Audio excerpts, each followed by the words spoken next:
I don't want to be told that I'm going to grow and I'm going to be stronger and better things will happen. I don't want to hear any of that. I want to be witnessed with how horrifying the current moment is. That's what grievers need. Hello, and welcome back to the New World Normal podcast, where every episode I am talking to guest experts and thought leaders on societal norms. We are questioning them, disrupting them, and strategizing on how we might create a more holistic and inclusive existence for us all. Today, I am speaking with Suzanne Jabour. Suzanne is a grieving mom who has found meaning in her loss through helping grievers and those who are supporting them. She now helps other grievers chart their unique grief path. She also works to help people, organizations, and businesses build the skills and protocols to better support people who are grieving and normalize grief as an expected and healthy part of our lives. She's a transformational coach, a workshop leader, and a certified grief educator. And I found this conversation super insightful, very practical. She gives some great tips for grievers. She gives great tips for those supporting the grievers, and also normalizes the thought of creating rituals around our loss. Today, I'm excited. I don't know, am I excited to talk about grief? I think I am. Yeah, I'm looking forward to speaking with our guest today, Suzanne Jabour, who is making her work in the field of grief. And so we're going to be questioning norms surrounding grief. I wrote down a few notes before we got started. Like, I was thinking about my experience with grief over the years and the different losses I've experienced. And it was very much, if you're lucky, you get 3 days off work. Your neighbors will bring you food also, if you're lucky. And then you just try to get back to life as usual as fast as possible. Yeah. And that's kind of the normal that I was seeing as a pattern in my family and in my friend group. And so what tell us a little bit about what brought you to working in this field and what your experience with grief in that process was. Absolutely. I think that you've encapsulated perfectly how grief is, like what we're told to expect, right? You might get 3 to 5 days off if you're lucky. People will show up with casseroles if you're lucky. And then somehow you're just supposed to carry on with your life, which is not actually, as most of us have learned the hard way, not actually how it works. So I came to this work through my most recent loss, which was my son, who died at the age of 22 in September of 2020.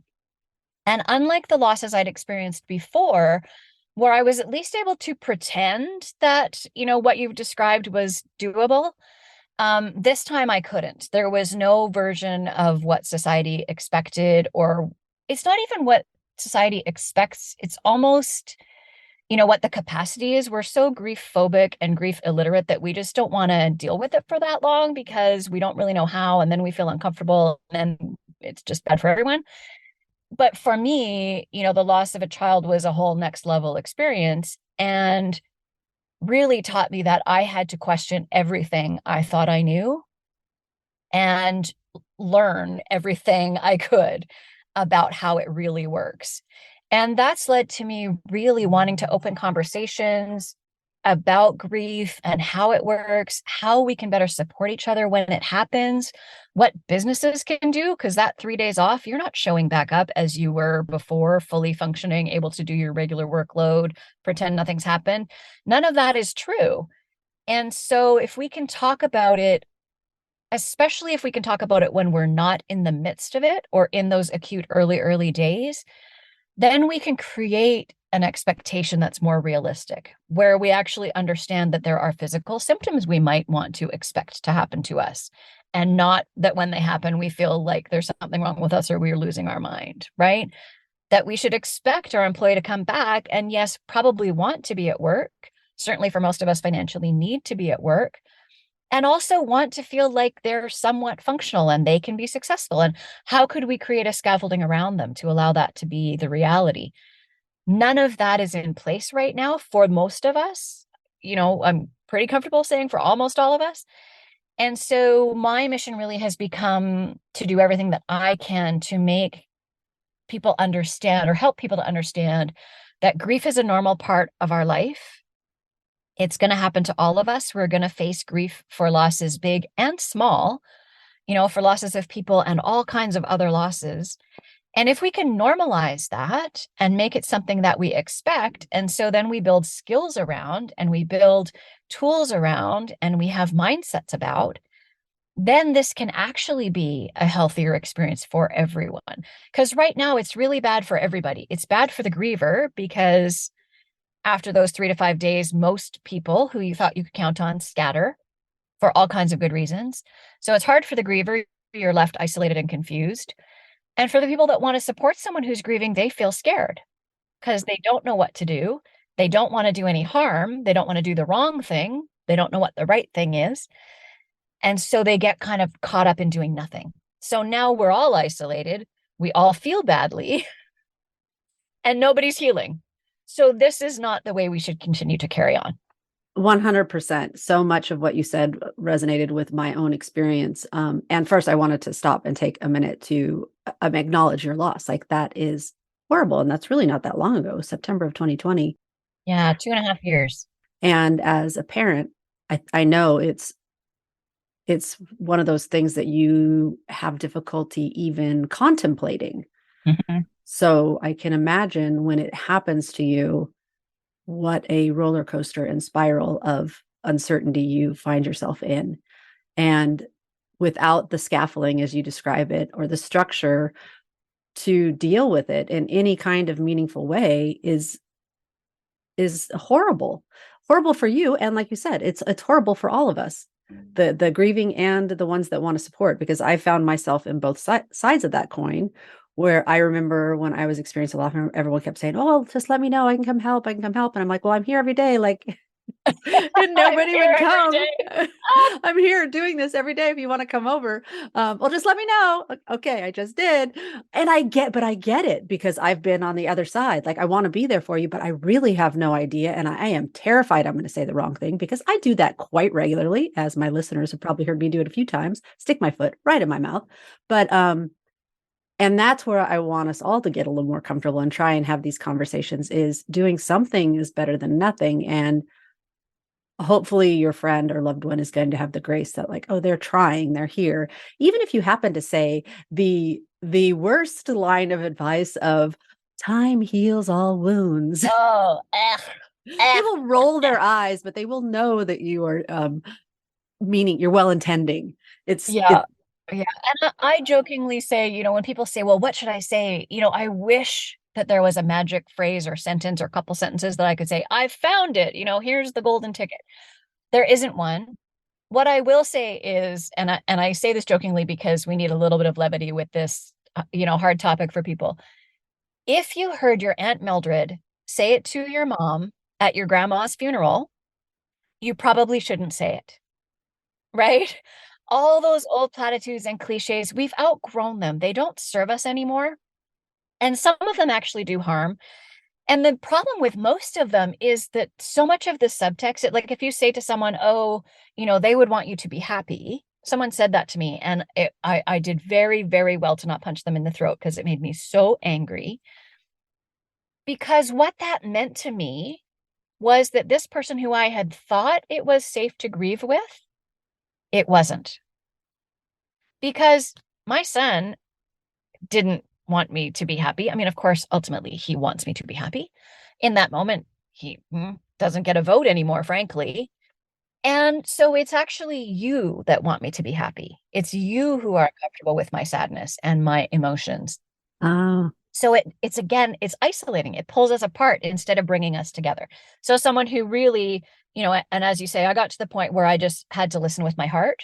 I couldn't listen with my head anymore. I had to just listen with my heart to their intention, because the words were so often problematic that you kind of have to get to that place where you go, yeah, that stings somewhere, but I have to just let all of that go and just listen with my heart, because they're trying their best. And none of us know.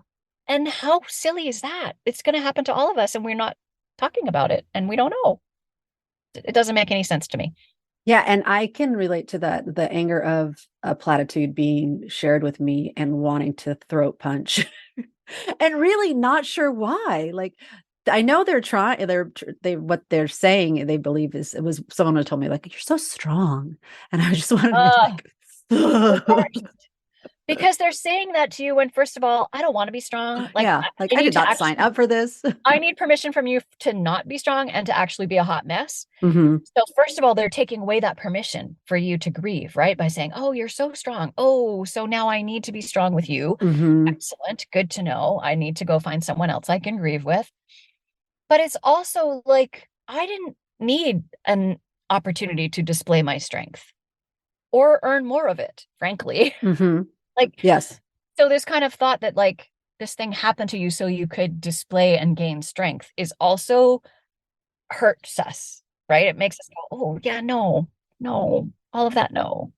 And this is one thing that I struggle with, and you might relate to it since you are finding your work in this process that you went through. The idea of adversity builds character, or there is a thing as post-traumatic stress growth, 100%. but a lot of people equate the trauma to that growth, like the trauma is what caused the growth, and it's like, no, the growth doesn't come automatically. Like, we, as the people that experience the trauma, need to put in the work to experience the growth. And then if we decide to turn and help other people with it, it's a whole nother step. But people equating the, oh, well, the trauma was kind of a blessing, which I get on one level, but yeah, no. And I think Please. what's interesting about that is that when someone says it to you, it creates an expectation. So now the expectation is that's being put on you by somebody else that somehow out of this horrifying thing that happened, you're supposed to somehow be better. Well, and you have to find meaning in it. Yeah, which is totally different from as the person who experienced the trauma, me choosing Mm-hmm. for this to be something that is going to transform my life and create opportunities for me to grow. I got to make that choice, but I didn't want anybody to tell me that I was supposed to do that, right? There's too many supposed to's already. I don't Oh want my that to gosh, be so another many. one, right? And it also creates a situation where people can kind of dismiss what happened in a weird way because what happened was like, it's this gift to you somehow. And often these things are said to us in that acute stage or those really early days where we're as the griever in survival mode. Like my curiosity at that point is how do I breathe? Like when I'm sobbing, flipping a ball on the floor, how do I gasp a breath so that I can oxygenate my body? I don't want to be told that I'm going to grow and I'm going to be stronger and better things will happen. I don't want to hear any of that. I want to be witnessed with how horrifying the current moment is. That's what grievers need. I was just going to say, maybe that's a good um topic to cover, is what should people who are trying to support someone that's grieving, what should they say? What should they do? Not to put another should on anybody, but No, no, but but that's how we what would be operate, right? helpful? Yeah, what would be helpful? So, one thing I know for sure is that grief needs to be witnessed. And I think that we all have an instinct and we kind of know that, right? When something bad happens to us, our instinct is to go tell a friend and be heard, right? So we know that when we have losses, the emotions that we're feeling need to be witnessed. The problem is we're very enculturated in wanting to show up, get to the bottom of it, fix it, move on. And show up, get to the bottom of it, fix it, and move on doesn't work in grief. It doesn't work that way. So if you want to support somebody, you have to release all of that hope that you can show up and fix something or make it better because you can't. Weirdly, what makes it better, if we can, acknowledge that using that, even that languaging when we're talking about grief is a little bit weird, but it's the languaging that we have. If we want to make it better, the best thing that we can do is just show up and listen and reflect back. If you have the skills to be able to reflect back, oh my gosh, that is so terrible. And then you have to stop and resist I totally know what you're going through because this other thing happened to me that has nothing to do with what we're talking about. I wouldn't even say that to a parent who's lost a child because I don't. We all have this unique path to forge. And while I can understand what it was for me, I don't know what it is for someone else. So the way we try and insert ourselves in and what we're trying to do, which is really, um, admirable, is we're trying to make connection, right? By relating. We're trying to create relatedness. What it does is it creates distance. So in our attempts to create connection, we create isolation. The best advice that I can give, and again, I really wish, one day I might come up with the magic saying. I don't think there is one because grief is so unique. And because each of our relationships with the griever is so unique, the only thing we can do that's the best is speak vulnerably from our heart in our own words. So if you've read it on a greeting card, if it's, something you heard someone say and it sounded really good and you want to like use what they said, I would encourage you to come up with your own words. And when I teach this workshop about what can we say and we do a deep dive into this, we do a journaling exercise where everyone gets to come up with their own 2 or 3 sentences. And they're so beautiful because if you can come at it from that open-hearted place where you're being vulnerable, because really we're going to be very upfront. None of us know the right thing to say. The griever can't even tell you the right thing to say that's going to land perfectly for them in any given moment because every moment is different. But if you can speak from your heart vulnerably about what's real for you and what you're fuel for that other person, that's really beautiful. And even if I had one friend who, one of my core support team of 4 who managed to stand with me and be there in the darkest days and the most awkward ugliness. And she said, you know what? I'm terrified because I don't know what to say and I don't know what to do and I don't know how to help. But I'm here for you and let's figure it out. And we did. And we have had the most amazing conversations about grief, which was a huge taboo topic in her family. It's become something we can talk about and we can learn about together. And, we can be really honest with each other. Even when we're not talking about grief, we have a level of honesty together because we were honest and vulnerable in those most complicated moments. So that connectedness that we're yearning for comes from our openness to expressing what we don't know and owning what we don't know. I don't know how to show up for you, but I really want to. And so let's figure it out together.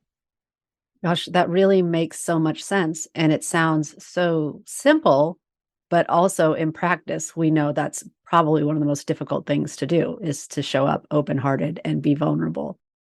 Yeah. But what would happen to the world if we all practiced that and Oh built my that, gosh, right? Amazing. right? And Instead of our, pull out the platitude muscle, which is so strong. We're so good at that. Show up, fix it, or and go the back. Like, productivity model that you had, like, I just want to come in, yeah, fix it. Like, let's get to the bottom of this so that we can move on to life as usual. And like, I feel like what a gift that protocol or model is to the capitalist society, right? Like, oh, we've gotten your 3 days off and now you want to come back to work to cope with the loss, right? A lot of times that getting right back to your routine is your coping mechanism. yep. And for a lot of people, it provides a respite, right? It's a break from the overwhelm. Yeah, that's really ingrained in us from all areas, right? The productivity, whether we're helping the griever or we're the griever ourselves. Like, I just need to get back to fixing something, doing something that is tangible to get me out of feeling, right? But just then where you really need to be is in that open-hearted space, being vulnerable, which isn't always that comfortable, especially when you're, yes. Yes, so simple, but not in practice. How do we get better at that? I think the way we get better at that is practicing it when someone is not in catastrophic grief, Good point, right? right? Take the pressure So, off ourselves. yeah. So if you're trying that for the first time with someone like me who just lost a child and you want to show up for them, that is not going to be a good place to practice necessarily. For this particular friend and I, it was great. We had enough of a foundation that we could just be a hot mess together. But what if we practiced it when someone lost something less catastrophic? Because we all have losses all the time. So what if when you had a smaller loss, we practiced that? And we showed up for each other in the small losses in a way that helped us to practice for the big ones. Wow. Could be a whole new, maybe like set of showers. Like instead of baby showers and bridal showers, we have you broke up with your boyfriend shower, or Right.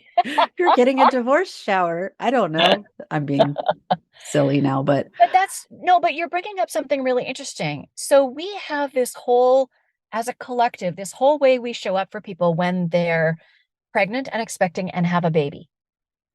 We have a whole protocol for that. And yes, it gets disrupted, when there's miscarriages, when there's infant loss, that's a whole different thing. But in a normal, healthy, I got pregnant, I told everybody, we celebrated, I had a baby, the baby is healthy, we're carrying on with our lives, and everybody's ecstatic, and we all know how to show up for that person. Strangers show up for you, right? If you've been pregnant and you've walked in a grocery store, people have come up to support you. They have. Some of them want to touch your belly, which I always that's the first thing weird, I thought of. Sometimes they want to touch your right? belly. Super strange and weird. We're not perfect at it, but we do know to show up and we say something open-hearted, because we're feeling happiness. So we're okay with being open-hearted when we're happy. But we don't have those same protocols for the other end of life. We don't have that same sense as a collective that we know how to show up for that person, that we know how to throw the party, or we know how to bring the casseroles. Like, as you say, even those things that happen if you're lucky, not everybody does them the same way they would if you had a baby. No. But it's the same regularity and the same normal part of our life, normal, healthy part of life, is that we are going to lose people. People are going to die. It's going to happen to all of us. But we're so scared. Our good intentions have made us so scared. And our sense that, the norms don't work anymore.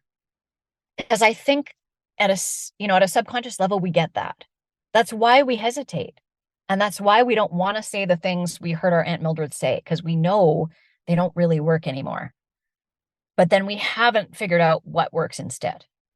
And then we don't practice it, right? We don't practice being vulnerable. We don't practice being heart-centered. What if we practice that all the time? Like you said, what an amazing world that would be. Mm-hmm. And I feel like a lot of it we recognize, oh, it doesn't work, and we're not sure what works. And the reality is it's because it's different for everybody. And you're never going to know. Like, even, in the coaching space, the term trauma informed is popular these days, because trauma is kind of a thing. But really, how trauma informed can you be? Because everybody's shows up completely differently for them.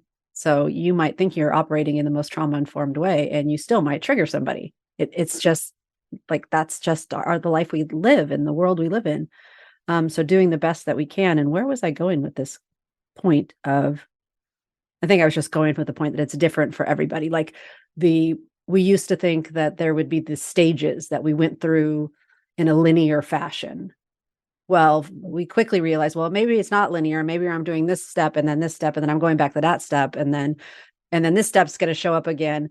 So we start learning, like, okay, those phases all make sense, but they show up in haphazard ways. And now learning to navigate it for ourselves and for our friends and loved ones that might be experiencing it. That makes sense that it's scary, because you don't know what's going on. But we do scary things all the time. We do. Sometimes we even pay people to do scary things, like go on a roller coaster. Right? Jump out of a plane. Scary. That is exhilarating. You need to change your mindset about that, because that's the best thing ever. I'm worst case scenario planner. I'm like, are all the bolts tightened on this thing? Like, is this thing going to go? Okay, it's just best to not think about those things. Yeah. Open-hearted and vulnerable. So easy. Why aren't we doing it? Okay. Simple, but not easy, right? No, it's not. I was saying that facetiously. I think the other thing is that, I hesitate to take away everybody's ability to take action, right? Because we are creatures of wanting to take action, right? We love to do. So you do have to embrace the being, right? Because that's the only way to carry it with you for the long haul, which is how grief works, is to just be in all the emotions of it. But people do want to show up and help. And I loved your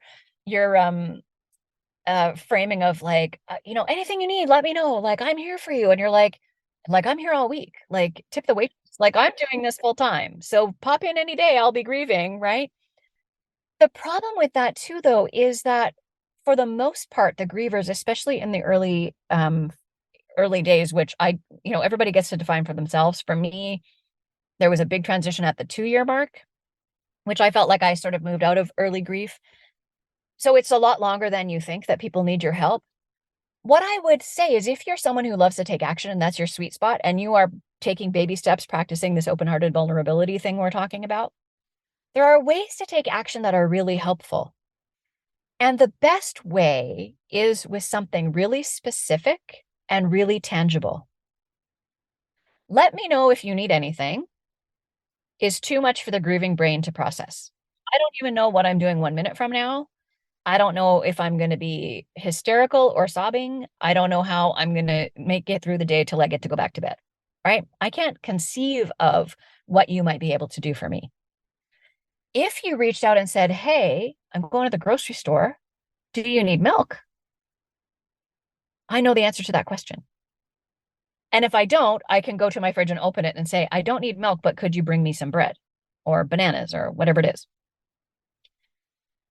So if you can offer something really specific, then your griever will be able to take advantage of that.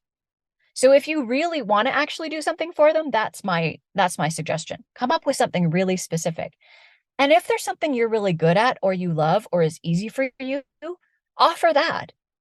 Right? I was working with someone who was supporting a griever and they really wanted to do something tangible for this person. And so we were brainstorming what they could do. And I said, well, what do you really love to do that might help this person? Because they knew them really well. So they kind of knew what they needed help with. And this person said, well, wait a minute. I love to paint like walls. I love to do like little home rental projects. And the person they were supporting hated the color of their bedroom. So you're in grief and your bedroom is not a sanctuary. And I said which is a big problem. I said to this person, well, what if you phoned them up and said, I really love to paint. And I know you hate the color of your bedroom. Do you have a color in mind? Because I will go to the store, buy it, and come and paint your bedroom for you. And that's what she did. She phoned them up and said, hey, like, do you have a color that you think you'd love to be in there? Doesn't have to be the forever color, like the for now color that would be better than what it is. Oh, yeah, sure. It was, whatever. Okay, I'm going to go, like, what weekend is good for you? I'm going to go and buy the paint and I'm going to come and paint it for you. That's a massive gift to a griever because that room was not going to get painted anytime in early grief. It was not, right? And this was another person who had lost a son. So they were not going to have that capacity for quite some time. That thing she loved to do turned into a massive gift, specific, tangible. And then the key thing is you have to show up. Because for me, anyway, you have to do what you said you were going to do. For me, as much as in the early days, I couldn't remember almost anything. If someone said they were going to do something, I could remember that. So then I wouldn't ask someone else to do it. So then if you didn't do it, I was in the weeds. So if you've offered and they've said, oh my gosh, yes, can you bring me bread? Bring them bread. Right? And they won't care what kind of bread. No one cares what kind of milk. You don't need to worry about the details, unless you want to get really specific. But for the most part, bring me bread, whatever you bring, I will eat. It doesn't matter. So those really specific, tangible things, if you're an action taker and a doer and you get comfort that way, there are ways to do things for your griever that will be really helpful.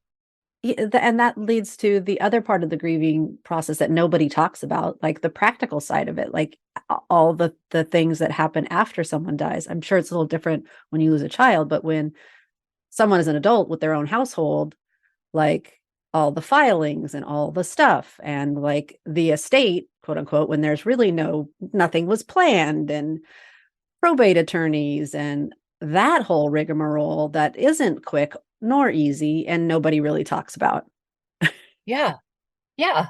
And it's all hard. Like so think about how that works. You're having to phone complete strangers to tell them about your loss, to tell them that your person died because you need their help to close out an account, or you need their help to get some documents, or you need their help to something. The majority of the time, the person you're phoning is just as grief illiterate and terrified as the rest of us. So you're not necessarily getting someone with any skills. And you're having to like speak your most painful truth in those early days over and over and over and over. I feel like what a gift it would be if banks started like having a person trained that handled those sorts of calls. Wouldn't that be amazing? Wouldn't that be nice? Right? If there was someone who was actually like, if there was you're dealing with a death or a loss phone number and Yeah. that 800 It number could was be like answered. a number on the infamous Yeah, right. phone tree Hey, of listen, our hell. menu has recently changed, right? If one of those was, do you need someone who's grief and trauma informed? And you could get to the person who knew how to hold space for you while you had to do these hard things. I feel like we're on to something with There's this. a Like, whole bunch of really simple things we could do to make this better for everybody. uh-huh. That's why it's good that there are people like you doing this work to bring an awareness to like, hey, we can do this differently, people. Yeah. And we can figure it out together. I mean, I know my experience. I know the experiences of the people I work with. I know the experiences of the people I read about and listen to. But everybody's experience is different. But there are these really relatively simple things that we can do as a starting point. And then let's see where we go. Like if we can blow up that old paradigm and that old way that we know doesn't really work and start somewhere.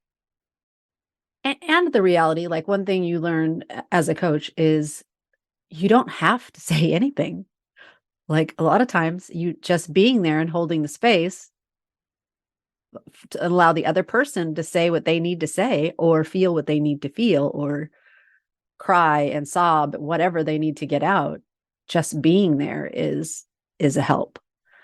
Yeah. And that's a huge gift for a griever. If you can show up and bite your tongue every time you want to jump into the conversation and offer a suggestion or a fix, right? I heard the most funny description of holding space the other day. I was walking the dog. This is a complete hilarious situation. I'm walking the dog and I passed this couple and the young, 20-ish. And the woman said to the man, well, do you even know what holding space is? And I thought, ooh, we're just going to I'm stop going and to sniff. slow down a little bit. I wanted to know the answer, right? And he said, bless his heart, yeah, that's when you show up to talk to somebody and you just don't say anything. And I was like, okay, well, that's close, right? That's It's a good start. I mean, it a could good be depending start, on the right? person. So if that's where you're at with holding space, if you don't have any experience in like building a container and keeping someone safe and you have no trauma informed training, you're not a coach. If you can show up and just be quiet, we're good to go. Right? That's You're an not going to say the amazing, wrong thing. right? Well, yeah, there you go. We release some of that pressure, right? But that's a great place to start. And acknowledging, like I feel like you did at the beginning, that we all want to fix. We all want to offer suggestions. It's in us, and it's not a bad thing. But in these situations, if we could temper that a little bit and let the person be and feel and do what they need to do, open-hearted and vulnerable. That's that perfect storm spot that's so hard That's what for I all hear, of us, like Brene Brown on my shoulder. right? Yeah. Oh my gosh. Thank goodness I knew everything Brene Brown before this happened because I was really practicing vulnerability a lot before. And thank goodness because I, would have been even more of a hot mess if I thought I had to stuff it all inside and I couldn't be vulnerable. It really is a superpower, I think we're learning. Yeah. And that's what strength looks like. Strength doesn't look like, hard, silent, pushing through. Strength looks like I'm a hot mess. I'm going to own I'm a hot mess. I'm going to own that I need help. And when people offer and I can take it, I'm going to take it. And I'm going to be okay with all of that because we're all here to be interconnected, right? Anthropologically, we're supposed to be connected to each other. We're supposed to rely on each other. This whole sort of Western myth of, self-sufficiency and, go get them and like pull up your bootstraps and work hard and meritocracy, like all of that is just, a bad soup we've all been swimming in that doesn't work in grief. I mean, I would posit that it really doesn't work very well most of the time. It for sure doesn't work in, catastrophic grief. It's not going to work. I would agree. And all that you just said gave me goosebumps. And it's so true. We're trained, ingrained, encouraged to be independent, hyper independent in cases, and it's not working for us. Like the competition model and pulling yourself up by the bootstraps is just not working. It's not, I think we're finding it's not sustainable. We need each other. And especially in these times of like what you're talking about when we're grieving and when we're celebrating, like we talked about in the birthing process with the showers and the people coming together and strangers at the grocery store, like because we need each other. And if we could just shift that to include the grieving part. And I'm wondering, are there any rituals that you have found helpful in the grieving process? For us, there are. My daughter and I were very clear that we wanted to find a way that, like, we were ignoring all the societal expectations around like getting through it and over it and moving on, all that really harmful languaging.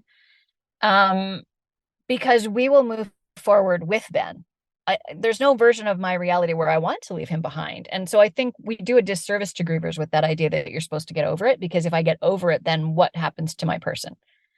So for me, Ben is very present in our lives. He just is because he is. And we've made a conscious decision to do it that way. So for us, we, still celebrate like his birthday. It's funny that that you say that. He would have been 25 this year. So I'm actually gonna have a birthday party. The first year for his birthday, I didn't know what to do, and I had to do something. Like, this is the other part about it, is sometimes we do have to do, like, we have to do something. So I made goodie bags for a bunch of his friends with some of his favorite things in them.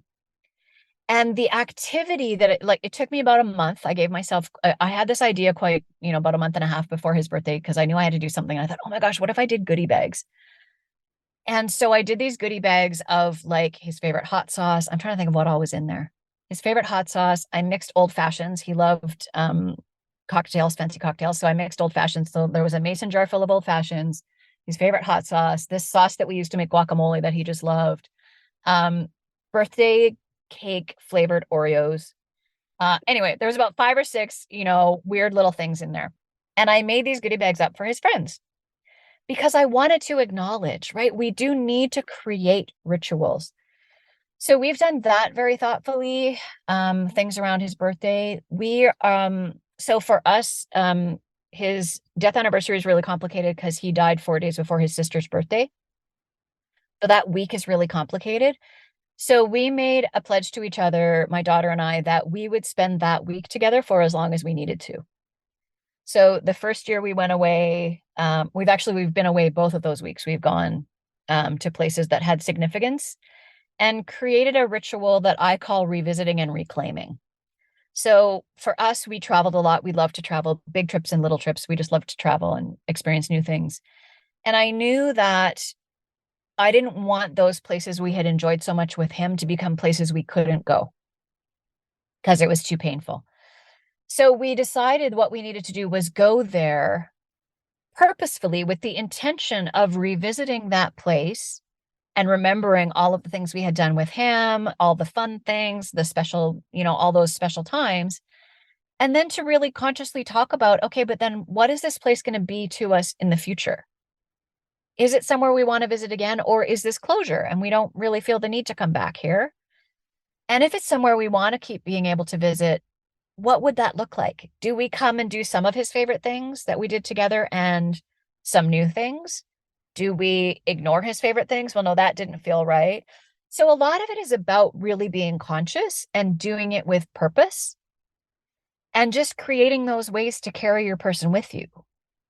We've talked about, for example, all the time my kids talked about my daughter's wedding, which will happen someday. Ben was a very active part of that. He loved fashion and design and architecture and interior design, all that. So he was going to be like the designer of it. He would help find the dress. Like, he had all these active roles to play. There was a big battle between her best friends and him about who was going to be the maid of honor. Like, it was hilarious. It was this whole big conversation they had had. So now he's not going to be there for that. So how do we have him still be a part of that? How do we do some of the things that we know because we talked about it, that he would have done? How do we have him be present for her? I know someone oh my gosh, I can't think of who it was, but they had had a situation like that. And at the wedding, in the chairs for the ceremony, they had a picture of the sibling that was gone, Oh, wow. like on one of the chairs. So their picture was there. So like their image was present. I thought that was so beautiful. I've seen the empty seat before, but like I love the idea of actually being able to see him. Like she can turn back and see him. Yeah, see him there, Yeah. right? Like that would be really cool. And so it's for me, we've lost so many of the rituals. I thought so often in that first year, if we still lived in a culture where I was supposed to wear black for the year and everyone would know I was doing that because I was mourning or because I or had an armband or I had torn my clothes or something, like all of those rituals that alert the outside world to the fact that we need special care, we don't do anymore. And that's part of that lost connectedness, that lost community of relying on our tribe, so to speak, of like Yeah. them helping us through the process in whatever way, if even if it's just giving us space. And instead, you get the poor cashier who's trained to say, how are you today? And I want to go, what the heck is happening here? Do This you is the need any most bags? like preposterous conversation. And then have a great day. I'm like, what the actual? Like, I just, I Or could not they grocery shop for ages because of that whole thing. It was like too much for me. I I just, find grocery shopping traumatic anyways without the grieving process. Well, and I was like the well-intending gentleman that suggests you might smile. And right? it's like you have no idea what people are going through No. and And we and that have no way to outwardly signal that anymore. mhm. We've kind of lost all of that. The way you have your pregnancy belly, so everyone knows they should celebrate with you, right? We don't have that on the other end where, I get to wear a pin or something. I don't even know what it would look like, but it does mean then that we're in our traumatized deep grief state trying to interact with a world that has no idea what's going on and wants everything to be happy. Yeah. It's challenging to like how do people know? So that's part of the becoming a trauma informed culture. Like just don't expect people to smile. If they're going through something, don't tell them to, like you don't know what they're going through, so just don't tell them to smile. And the gosh, what was I thinking? I loved the intentionality that you talked about when you traveled to the space that or the place that you had a lot of memories with him and discussing whether you would come back again and what you would do. I love the intentionality of doing something, like whatever you feel moved to do. I've had similar experiences with people that I've lost. Like I knew that I wanted to do something. Some years I was good at actually doing something. Other years I didn't have the capacity, but I knew that I wanted to do something. And maybe that year wasn't going to be the year, but in years future. So finding that grace for yourself too, right? If you're still too in the weeds, know that the next year might be different. And if that's going to be something that feels good to you, then do it. Yeah. Because And if also, it doesn't, don't. yeah, Right. well, because also you're like, well, what are other people going to think if I do this? Like, they're going to, and Who fuck, cares? fuck that. Who cares? Like, and it's interesting because for me, one of the things that fell away instantly was my ability to worry about that kind of stuff. Like I just didn't have the capacity. And I was an A+ student at like being the good daughter. I was the good kid in the family. I was the good employee. I did all the things. Good student, high achiever, all that stuff. And when Ben died, I just had no capacity to pretend anything. Like I couldn't perform anything. I had no performativeness left. So then what? So then you're completely recalibrating your entire life when that happens, right? It's been interesting. And I don't really, that's one of the puzzle pieces that I don't care if I ever pick up again. At this point, I have no space for that. I don't care. If you need me to perform, I'm not your person. Well, and that's another part that I feel we resist is trauma, grief, loss. A lot of times it changes us permanently. And that's okay. Because a lot of times we get stuck on the like, I want to be that person that I was before. And like, maybe that's not going to happen. That's okay. Can you find something in the person you are now that is worth your admiration or I don't know how to say that, but I remember someone throwing that at me. You're different. I'm like, I Yeah. am. Uh-huh. And like, and what's interesting for me, because I think, the out of order death of the death of a child does buy you in this sort of societal norms some grace. And so I think there was a lot of grace around, like, how could I ever be the same person? It's impossible to be a parent who's lost a child and ever get back to, I think, how do you ever get back to that person that you were the moment before that happened? And I knew very early that there was no, that person didn't exist anymore. And so I had to figure out, like, who am I now? I was like, do you feel you needed to grieve that person as A part of hundred your percent. overall grieving process? Yeah. Interesting. So then That you're makes a lot of grieving the sense. loss of your person. I'm grieving the loss of myself. I'm grieving the loss of the future I dreamed of where he was Hmm. there, because this is my child who was supposed to be there for the whole rest of my life. Right. So that it's grief upon grief upon grief. It's so multi-layered. But yeah, 100% I had to grieve that that person was gone and didn't exist anymore. And who was I going to be next? I feel like we've covered all the topics we talked about, a little bit of help for the people that are supporting the grievers, a little bit of help for the grievers themselves. I love that we touched on connectedness and interdependence because I feel it is so important and so lacking in our day to day life. I like to round out, actually, since I'm getting started again, I really don't have a really good routine on how I round these conversations out.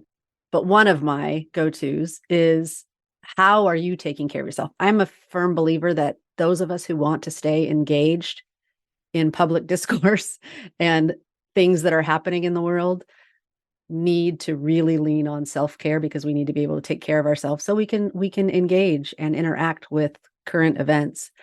And if you're someone who's working in the grief field, I imagine you have a pretty solid self-care ritual routine. What ways are you taking care of yourself these days? That's such an interesting question. And so before I answer it, I'm just going to give grievers some space, because it's one of the things I see a lot on, like, how to be a griever lists, is like to have a great self-care routine.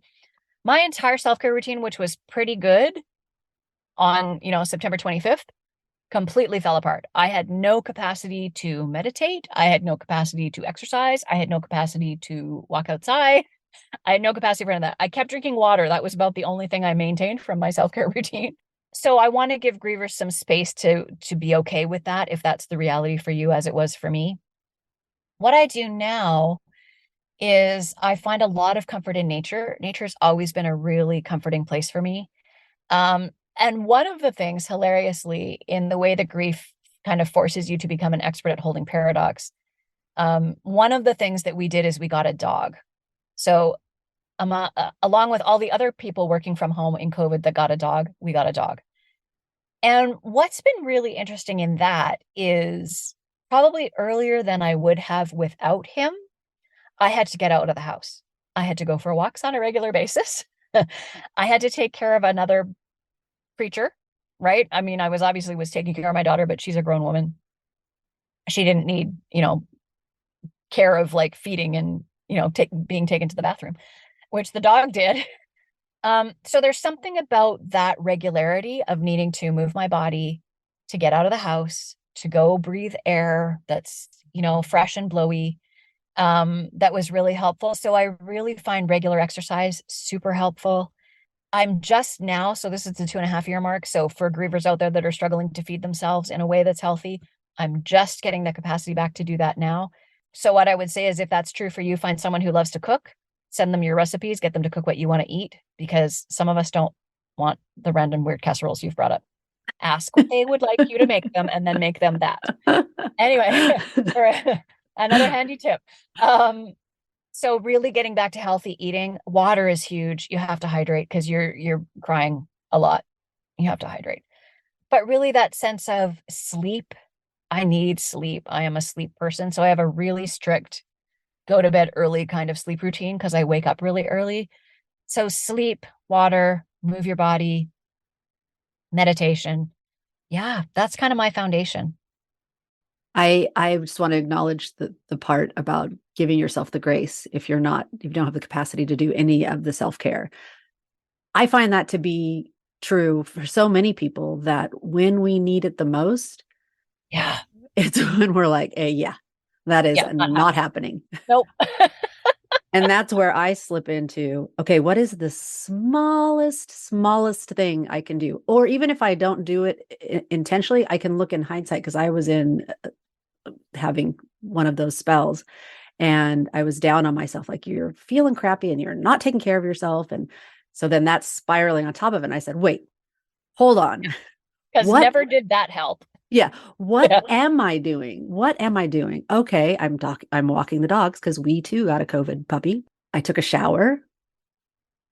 Like I can get as basic as possible. And as far as the hydration, yeah. Okay. If I can drink one glass of water when I first wake up in the morning, I can celebrate that, like because a lot of times we try and do all the things and overwhelm ourselves and do none of the things. So, yes, by all means, especially if you're grieving, give yourself grace and the smallest thing possible to take care of yourself. And one of the most difficult things to do, and I think you alluded to it, is asking for help, which it's probably much more difficult when you're in the thick of it. But I feel like all of us struggle with that.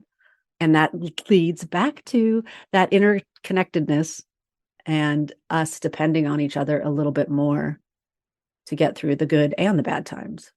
Yeah. And it really, for people who are supporting someone who's grieving, what I would say is that need for support goes on much longer than we think, right? We kind of have this weird societal norm about this magic timeline that is not a thing, doesn't exist, actually does harm. There's no timeline. Many of us need support much longer than you think. So if there's something tangible that you can do for the short term or the long term, those tangible offers are really helpful. Like if you know your neighbor is grieving, offer to take out their garbage. Hey, I know Thursday's garbage day. I'm taking mine out. Can I sneak into your backyard and take yours? If they don't have to remember that, because half of the time you don't know what day it is. So it's never getting out on Thursday. You're putting it out on Tuesday by accident, right? So those kind of easy little things we can do that connect us to each other, they serve a whole bunch of purposes. The practical thing gets done. The griever feels supported. The supporter feels useful. Now we all feel better. We're not isolated from each other. Then maybe we could have a heart-centered, vulnerable conversation. Mm-hmm. Like it creates a bond, and a lot of us don't even really know our neighbors these days. So that's a whole nother topic. But Yeah, but building that if you've bridge, seen the parade of cars come and the parade of casseroles going to the door, yeah, chances are someone needs your support, something's right? up. Something's up. Thank you so much for this conversation. It's been very insightful, and it's making me think, oh, I feel like I need to call a few people when we get off this call. There you go. I love Reach it. out. I love it. I heard you say something about you do a workshop. How can people get in touch with you if they need some support in this area? Yeah, the best way to find me is through my website. It's alivedexperience.com. And there you can find any upcoming workshops. You can find my blog posts. You can find, one page help things. One of the best things that's up there right now is a grief at work guide for business owners. So to get you starting to think about how this might be impacting your business. There you can sign up for the newsletter. So you get, every 2 weeks, a blog post and some, suggestions and ideas. And you can email me there. So you can reach out and you can find the links to all my social media post feeds are there as well. So that's the easiest way. Find them there. And then you can DM me or email me or whatever. I like the idea of preloading, like getting this information now when we might not need it, because as you said, we're all going to need it at some point. And it's easier to learn when we're not all caught up in a swirl. It's really hard to learn a new skill when you're already swirling. And the griever and the supporter are both in our own swirl. So if we've started to have those conversations, if we've started to learn those skills before we need them, and then we can practice them on the lesser griefs and losses, the smaller ones, then That's right. Starting that open-hearted vulnerability yeah, on baby the steps small to success. It's the only way. baby steps. I love it. Well, thank you so much for your time. We appreciate it. Thank you so much for having me. I really enjoyed it.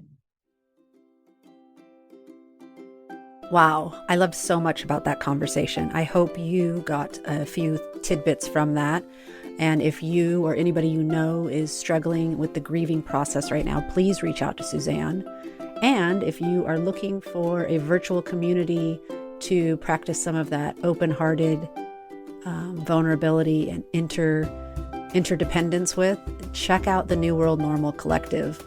We are getting together every week and being intentional with our time. We're doing monthly workshops, book clubs, finding a way to lean on each other and help each other through these crazy times. And don't forget, as always, if you enjoyed this conversation, please share it with somebody else who might enjoy it, or maybe share it on your social media. We appreciate every like, every comment, every share. It really helps us a lot. So thanks for your time.